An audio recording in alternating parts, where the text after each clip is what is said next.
சிரேசின் வழிகாட்டுதலின்படி ஒடிசியஸ் ஓசியானஸ் நதியின் கரையில் இருக்கும் இருள் சூழ்ந்த சிம்மரியன் தேசத்தை அடைந்தான்.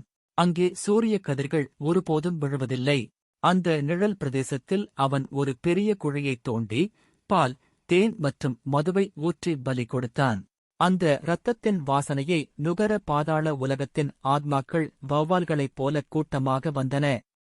முதலில் அவரது நண்பன் எல்பேனரின் ஆத்மா வந்தது.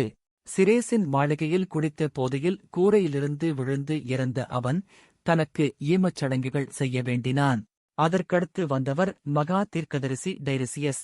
அவர் ஒரு முக்கியமான எச்சரிக்கை தந்தார். ஒடிசியஸ், சூரிய தேவனின் பசுக்களை நீ எக்காரணம் கொண்டும் கொல்லக்கூடாது.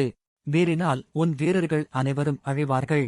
நீயும் பல துயரங்களுக்குப் பிறகு உன் வீட்டிற்குத் திரும்புவாய்.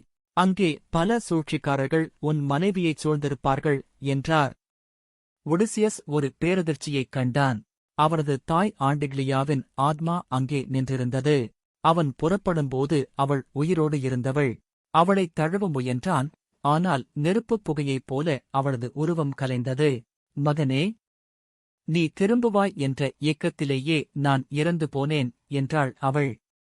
அங்கே அவன் பல மாவீரர்களைச் சந்தித்தான். வீரன் அகாமெம்னானின் ஆத்மா வந்து தனது மனைவி கிளிடம்னெஸ்ட்ரா செய்த துரோகத்தைப் பற்றிச் சொல்லி அழுதார். பெண்களை ஒருபோதும் முழுமையாக நம்பாதே என்று எச்சரித்தார்.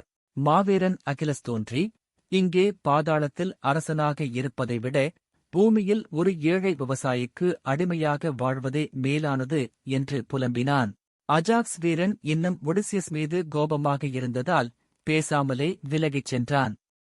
இறுதியாக டாண்டலஸ் தண்ணீருக்கு நடுவே தாகத்தால் தவிப்பதையும் சிசிபஸ் ஒரு பெரிய கல்லை உருட்டித் தள்ளும் தண்டனையையும் ஒடிசியஸ் கண்டான்.